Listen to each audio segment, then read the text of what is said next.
Chapitre 6. Comment la richesse vient à vous?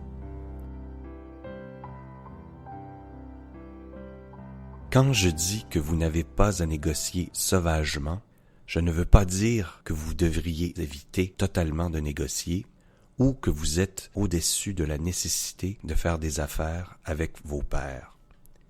Ce que je veux dire, c'est que vous ne devriez pas négocier d'une façon injuste.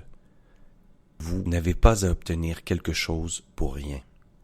Vous pouvez, cependant, donner à chacun plus que ce que vous prenez de lui. Vous ne pouvez pas donner à chacun plus en valeur monétaire que ce que vous prenez de lui, mais vous pouvez lui donner plus en valeur utilitaire qu'en valeur monétaire. Le papier, l'encre et les autres matériaux utilisés pour faire ce livre peuvent ne pas valoir la somme d'argent que vous avez payé pour, mais les idées suggérées dedans vous valent des millions de dollars. Vous n'avez pas été dupé par ceux qui vous ont vendu ce livre. Ils vous ont donné une très grande valeur utile en échange d'un petit prix. Imaginez que je possède une toile d'un artiste renommé qui vaille des milliers de dollars, que je la vende à un homme dans un pays sous-développé pour quelques pots d'une valeur de 500 dollars. J'ai en effet dupé cet homme. Si, toutefois, je lui vendais un fusil valant 100 dollars pour ses pots, j'aurais fait un marché honnête. Il pourrait avoir un usage utile de ce fusil pour obtenir plus de pots, ce qui amènerait plus à sa vie. Quand vous vous élevez au-dessus du plan compétitif pour vous rendre sur le plan créatif, vous pouvez vérifier vos transactions d'une façon très stricte. Si vous constatez que vous faites des affaires avec des personnes à qui elles leur enlèvent de la valeur, vous pouvez vous permettre de cesser ce genre d'activité. Donnez plus de valeur à chaque personne que ce que vous lui prenez. En agissant ainsi, vous amenez plus de vie à chaque transaction effectuée. S'il y a des gens qui travaillent pour vous, vous allez prendre plus en valeur monétaire que ce que vous les payez en salaire. Mais vous pouvez organiser votre entreprise de telle sorte qu'elle sera remplie du principe d'avancement et ainsi, chaque employé qui le souhaite pourrait évoluer un peu chaque jour. Vous pouvez faire que votre entreprise fasse la même chose pour vos employés que ce livre fait pour vous. Vous pouvez y arriver en faisant en sorte qu'elle sera comme une échelle vers la richesse que chacun pourra monter de son propre gré. Si, malgré l'opportunité, un de vos employés ne la saisit pas, ce ne sera pas votre faute. Finalement, parce que vous êtes la cause de la création de richesse depuis la substance sans forme qui imprègne tout l'environnement, ça ne veut pas nécessairement dire que ces richesses prendront forme devant vos propres yeux. Si vous voulez une machine à coudre, par exemple, je ne suis pas en train de vous dire d'imprimer cette pensée dans la substance pensante jusqu'à ce que la machine à coudre apparaisse devant vous sans que qui que ce soit ait travaillé pour la construire. Mais si vous voulez cette machine, maintenez l'image mentale de celle-ci avec la certitude la plus positive qu'elle est en train d'être fabriquée ou qu'elle est en route vers vous. Après avoir émis la pensée, ayez la foi absolue et inébranlable que cette machine à coudre est sur son chemin. Ne pensez jamais, ne parlez jamais de celle-ci de toute autre façon que dans la certitude qu'elle va arriver. Déclarez qu'elle est déjà vôtre. Elle vous sera amenée par la force de l'intelligence suprême qui agit selon les esprits des hommes. Si vous vivez dans le Maine, il est possible que quelqu'un du Texas ou du Japon entre dans une transaction qui aura comme résultat ultime que vous ayez ce que vous voulez. Dans ce cas, la situation fera que ce sera autant à l'avantage de cette personne que celle l'est pour vous. N'oubliez pas pour un seul moment que la substance pensante est dans tout, à travers tout, communique avec tout et peut influencer tout. Le désir de la substance pensante, pour une vie plus pleine et meilleure, a causé la création de toutes les machines à coudre déjà créé, peut causer la création de millions d'autres, et le fera, peu importe quand les hommes agiront dans le désir et la foi, et en agissant d'une certaine façon. Vous pouvez assurément avoir une machine à coudre dans votre maison, et il est aussi certain que vous pouvez avoir toute autre chose que vous voulez pour l'amélioration de votre vie et celle des autres.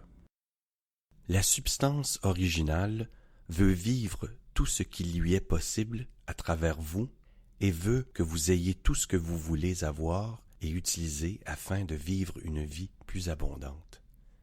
En fixant dans votre conscience le fait que ce désir que vous ressentez concernant votre propre richesse est le même que le désir exprimé par l'omnipotence pour une expression plus complète, votre foi devient alors inébranlable. J'ai vu un jour un petit garçon assis à un piano qui tentait vainement d'apporter une harmonie avec les touches. J'ai vu qu'il était frustré par son manque d'habileté de jouer. Je lui ai demandé ce qui lui causait cette émotion et il m'a répondu « Je peux sentir la musique en moi, mais je ne peux pas la jouer avec mes mains. » La musique en lui était l'impulsion de la substance originale qui contient toutes les possibilités de toute la vie. Tout ce qui était musique voulait s'exprimer à travers l'enfant.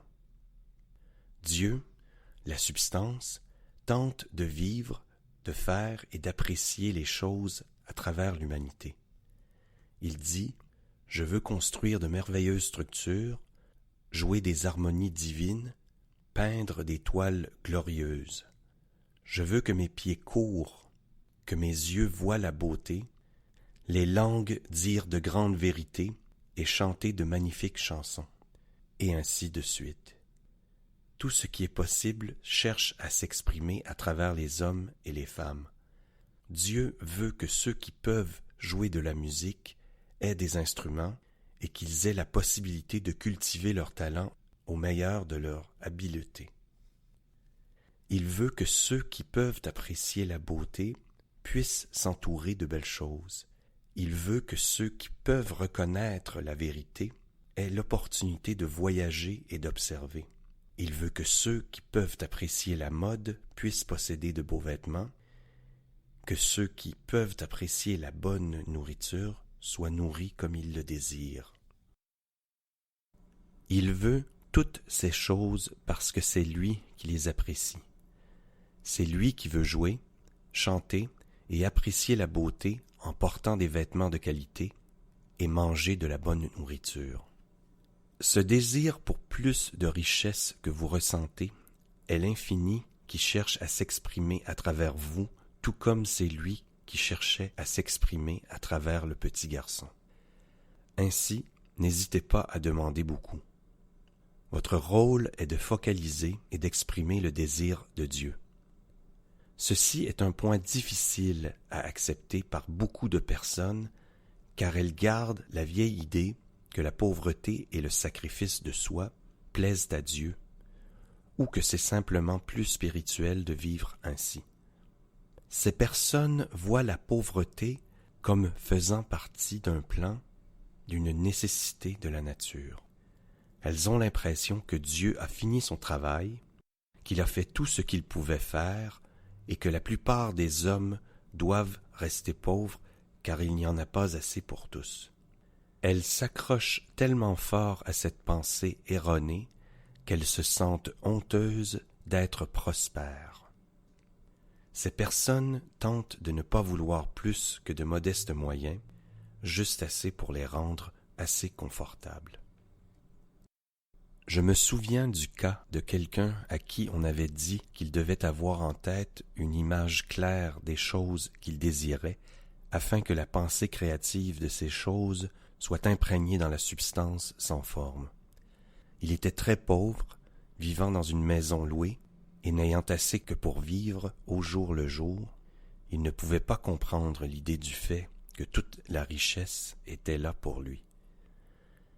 Après avoir réfléchi à ce sujet, il a décidé qu'il pourrait faire une demande raisonnable pour un nouveau tapis pour sa meilleure pièce et un poêle au charbon pour chauffer la maison pendant les temps froids.